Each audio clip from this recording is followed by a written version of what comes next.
ओम शांति। 23 फरवरी 2024। बाप दादा मधुबन। मीठे बच्चे, अपना चार्ट रखो तो पता लगे कि हम आगे बढ़ रहे हैं या पीछे हट रहे हैं। देह अभिमान पीछे हटाता है, देही अभिमानी स्थिति आगे बढ़ाती है। प्रश्न: सतयुग के आदि में आने वाली आत्मा और देरी से आने वाली आत्मा में मुख्य अंतर क्या होगा? उत्तर: आदि में आने वाली आत्माएं सुख की चाहना रखेंगी, क्योंकि सतयुग का आदि सनातन धर्म बहुत सुख देने वाला है। देरी से आने वाली आत्मा को सुख मांगना आएगा ही नहीं, वह शांति शांति मांगेंगे। बेहद के बाप से सुख और शांति का वर्षा हर आत्मा को प्राप्त होता है। ओम शांति। भगवान वाच। जब भगवान वाच कहा जाता है तो बच्चों को श्री कृष्ण बुद्धि में नहीं आता, बुद्धि में शिव बाबा ही आता है। मूल बात है बाप का परिचय देना, क्योंकि बाप से ही वर्षा मिलता है। तुम ऐसे नहीं कहेंगे कि हम शिव बाबा के फॉलोवर्स हैं। नहीं, शिव बाबा के बच्चे हैं। हमेशा अपने को बच्चे समझो। और कोई को यह पता नहीं है कि वह बाप, टीचर, गुरु भी है। तुम बच्चों में भी बहुत हैं जो भूल जाते हैं। यह याद रहे तो भी अहो सौभाग्य। बाबा को भूल जाते हैं, फिर लौकिक देह के संबंध याद आ जाते हैं। वास्तव में तुम्हारी बुद्धि से और सब निकल जाना चाहिए। एक बाप ही याद रहे। तुम कहते हो त्वमेव माता च पिता त्वमेव। अगर दूसरा कोई याद आता है तो ऐसे नहीं कहेंगे कि सदगति में जा रहे हैं। देह अभिमान में हैं तो दुर्गति ही होती है। देही अभिमानी हो तो सदगति होती है। कभी नीचे कभी ऊपर चढ़ते उतरते रहते हैं, कभी आगे बढ़ते हैं, कभी पीछे हटते हैं। देह अभिमान में तो बहुत आते हैं। इसलिए बाबा हमेशा कहते हैं चार्ट रखो तो पता पड़े हम आगे बढ़ रहे हैं या पीछे हट रहे हैं। सारा मदार है याद पर, नीचे ऊपर होते ही रहते हैं। बच्चे चलते चलते थक जाते हैं, फिर रड़ियाँ मारते हैं, बाबा यह होता है। याद भूल जाती है। देह अभिमान में आने से ही पीछे हटते हैं। कुछ न कुछ पाप करते हैं। याद पर सारा मदार है। याद से आयु बढ़ती है, इसलिए योग अक्षर नामी ग्रामी है। ज्ञान की तो बहुत सहज सब्जेक्ट है। बहुत है जिनको ज्ञान भी नहीं है तो योग भी नहीं है। इससे नुकसान बहुत होता है। बहुतों से मेहनत होती नहीं है। पढ़ाई में नंबरवार तो होते ही हैं। पढ़ाई से समझा जाता है कि यह कहाँ तक और किसकी सर्विस करते हैं। सबको शिव बाबा का परिचय देना है। तुम जानते हो बेहद का वर्षा एक ही बेहद के बाप से मिलता है। मुख्य है माता पिता और तुम बच्चे। यह हुआ ईश्वरीय कुटुंब। और कोई की बुद्धि में यह नहीं होगा कि हम शिव बाबा की संतान हैं, उनसे ही वर्षा लेना है। एक बाप को ही याद करना है, वह भी निराकार शिव बाबा। परिचय ही ऐसे दो, वह तो बेहद का बाप है, उनको सर्वव्यापी कैसे कह सकेंगे? भल उनसे वर्षा कैसे पाएंगे? पावन कैसे बनेंगे? बन ही नहीं सकेंगे। बाप घड़ी घड़ी कहते हैं मन मना भो, मुझे याद करो। यह कोई भी जानते नहीं हैं। श्री कृष्ण को भी वास्तव में सब नहीं जानते। वह मोर मुकुटधारी कहाँ से आएंगे? यहाँ कहाँ से आएंगे? यह है बहुत ऊंचा ज्ञान। ऊंचे ज्ञान में जरूर थोड़ी डिफ़िकल्टी होगी। सहज नाम भी है। बाप से वर्षा लेना तो सहज है ना। बच्चे डिफ़िकल्ट क्यों समझते हैं? क्योंकि बाप को याद नहीं कर सकते। बाबा ने बच्चों को दुर्गति और सदगति का राज भी समझाया है। इस समय सब दुर्गति में जा रहे हैं। मनुष्य मत दुर्गति में ले जाती है। यह है ईश्वरीय मत। इसलिए बाबा कॉन्ट्रास्ट बनवाते हैं। हर एक मनुष्य अपने से पूछे कि हम नरकवासी हैं व स्वर्गवासी हैं। अब सतयुग है कहाँ, परंतु मनुष्य कुछ भी समझते नहीं। सतयुग को भी कल्पना समझते हैं।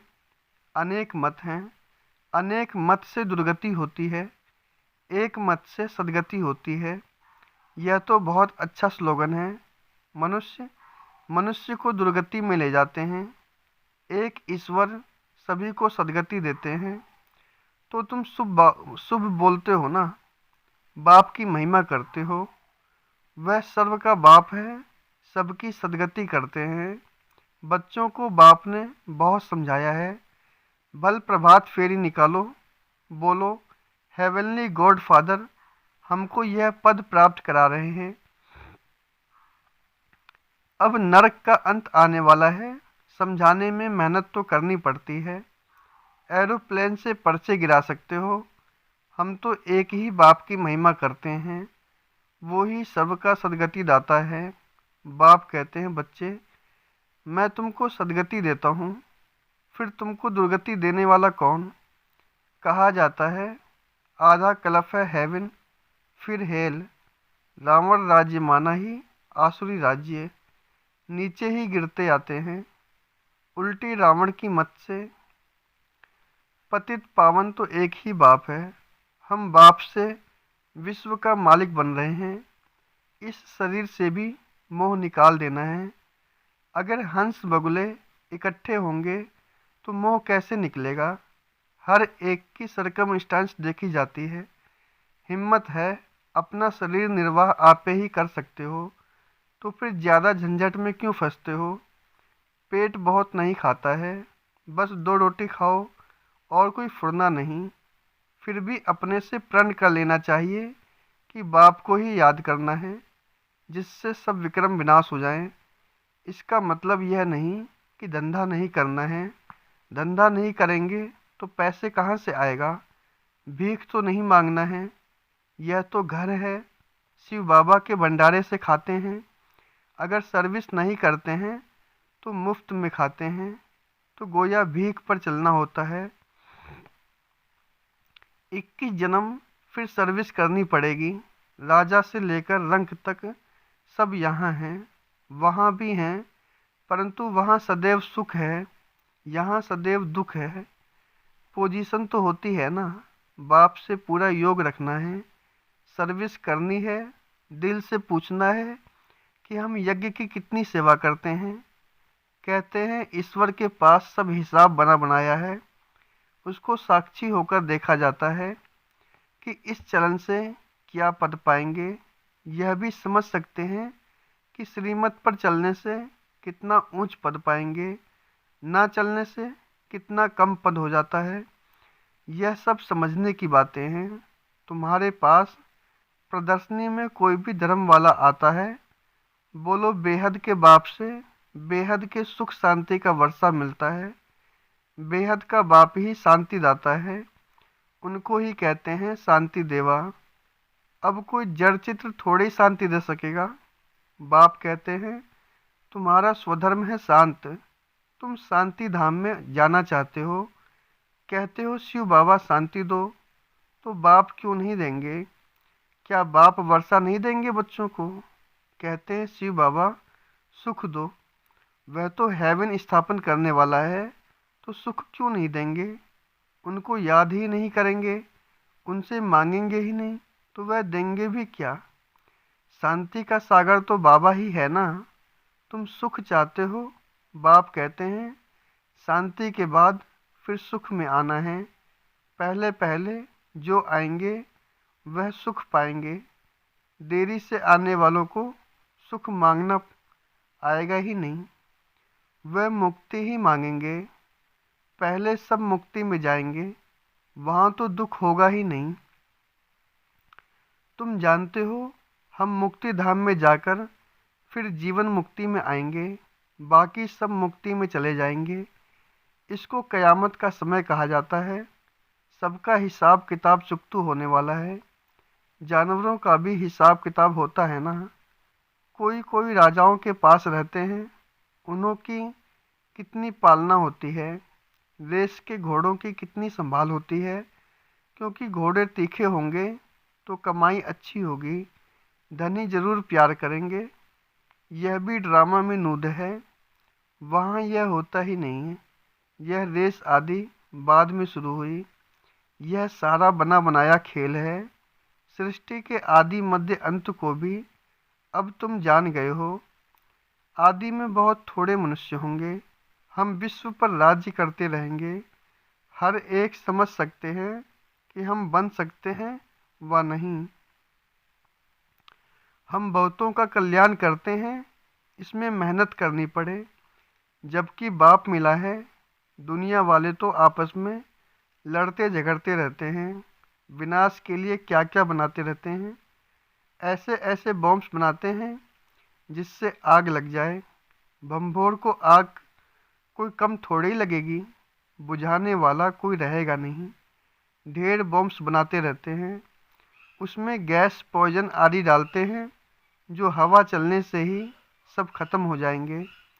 मौत तो सामने खड़ा है, इसलिए बाप कहते हैं वर्षा लेना हो तो लो, मेहनत करो, टू मच धंधे आदि में मत जाओ। कितना चिंतन रखना पड़ता है। बाबा ने इनको तो छुड़ा दिया, अब यह छीछी दुनिया है। तुम बच्चों को बाप को याद करना है, जो तुम्हारे विक्रम विनाश हो जाएं और बाप से वर्षा ले लेवें। बहुत प्यार से याद करना है। लक्ष्मी नारायण का चित्र देखने से ही दिल खुश हो जाता है। यह हमारा एम ऑब्जेक्ट है। भल पूजा करते थे, परंतु यह मालूम थोड़ा ही था कि हम यह बन सकते हैं। कल पुजारी थे, आज पूज्य बन रहे हैं। बाबा आया तो पूजा छोड़ दी। बाप ने विनाश और स्थापना का साक्षात्कार कराया ना। हम विश्व के मालिक बनते हैं, यह तो सब खत्म होना है, फिर हम क्यों न बाप को याद करें। अंदर में एक की ही महिमा गाते रहते हैं। बाबा आप कितने मीठे हैं। तुम जानते हो, हम सब आत्माओं का बाप वह एक ही है, उनसे ही वर्षा मिलता है। हम भक्ति मार्ग में उनको ही याद करते थे, वह परम धाम में रहने वाला है, इसलिए तो उनका चित्र भी है। अगर आया न हो तो चित्र क्यों होता।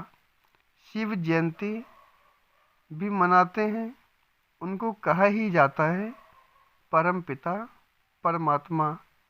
बाकी तो सबको मनुष्य या देवता कहा जाता है। सबसे पहले आदि सनातन देवी देवता धर्म था, पीछे और धर्म हुए हैं। तो ऐसे बाप को कितना प्यार से याद करना चाहिए। भक्ति मार्ग में तो बहुत रनियाँ मारते हैं, अर्थ तो कुछ भी नहीं जानते। जो आया महिमा करते रहते हैं। अनेक स्तुतियाँ हैं, बाप की स्तुति क्या करेंगे। तुम ही कृष्ण हो, तुम ही व्यास हो, तुम ही फलाना हो। यह तो गिलानी हुई। बाप का कितना अपकार करते हैं। बाप कहते हैं ड्रामा अनुसार यह सब मेरा अपकार करते हैं, फिर भी मैं आकर सबका उपकार, सबकी सदगति करता हूँ। मैं आया हूँ नई दुनिया स्थापन करने, यही हार जीत का खेल है। 5000 वर्ष का बना बनाया ड्रामा है, इसमें जरा भी फर्क नहीं हो सकता। यह ड्रामा का राज बाप बिगर कोई समझा न सके। मनुष्य मत तो अनेक निकलती रहती हैं, देवता मत तो मिलती ही नहीं। बाकी है मनुष्य मत, हर एक अपना अकल निकालते रहते हैं। अब तुमको और कोई को भी याद नहीं करना है। आत्मा सिर्फ अपने बाप को याद करती रहे। मेहनत करनी है, जैसे भगत भी मेहनत करते हैं ना, बहुत श्रद्धा से भक्ति करते हैं। जैसे वह भक्ति है तुम्हारी, फिर है ज्ञान की मेहनत। भक्ति में कम मेहनत करते हैं क्या। गुरु लोग कहते रोज 100 माला फेरो, फिर कोठरी में बैठ जाते हैं। माला फेरते फेरते घंटा लग जाता। बहुत करके राम राम की धुनी लगाते हैं। यहाँ तो तुमको बाप की याद में रहना है, बहुत प्यार से याद करना है। कितना मीठे से मीठा बाबा है। सिर्फ कहते हैं मुझे याद करो और दैवी गुण भी धारण करो। खुद करेंगे तब दूसरों को रास्ता बताएंगे। बाप जैसा मीठा और कोई हो नहीं सकता।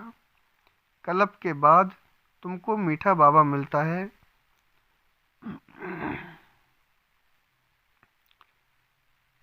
फिर पता नहीं ऐसे मीठे बाप को क्यों भूल जाते हो।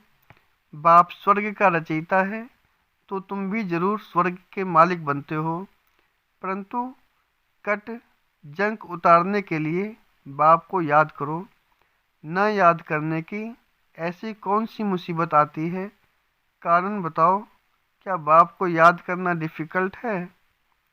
अच्छा, मीठे मीठे सिखी लधे बच्चों प्रति माता पिता बाप दादा का याद प्यार और गुड मॉर्निंग।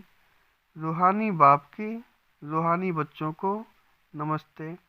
हम रूहानी बच्चों की रूहानी बाप दादा को याद प्यार गुड मॉर्निंग नमस्ते। धारणा के लिए मुख्य सार।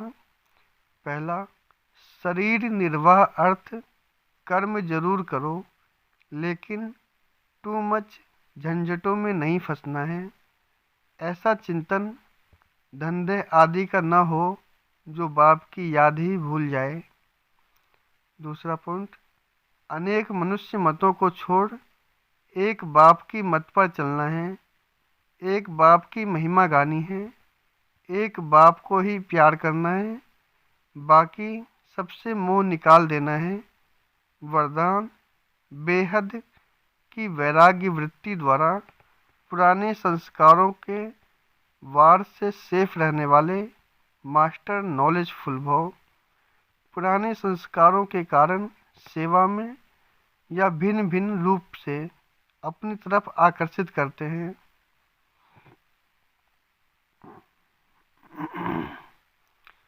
पुराने संस्कारों के कारण सेवा में व संबंध संपर्क में विघ्न पड़ते हैं। संस्कार ही भिन्न भिन्न रूप से अपनी तरफ आकर्षित करते हैं। जहाँ किसी भी तरफ आकर्षण है वहाँ वैराग्य नहीं हो सकता। संस्कारों का छिपा हुआ अंश भी है तो समय प्रमाण वंश का रूप ले लेता है, परवश कर देता है। इसलिए नॉलेजफुल बेहद की वैराग्य वृत्ति द्वारा पुराने संस्कारों, संबंधों, पदार्थों के बार से मुक्त बनो तो सेफ रहेंगे। स्लोगन, माया से निर्भय बनो और आपसी संबंधों में निर्माण बनो। ओम शांति।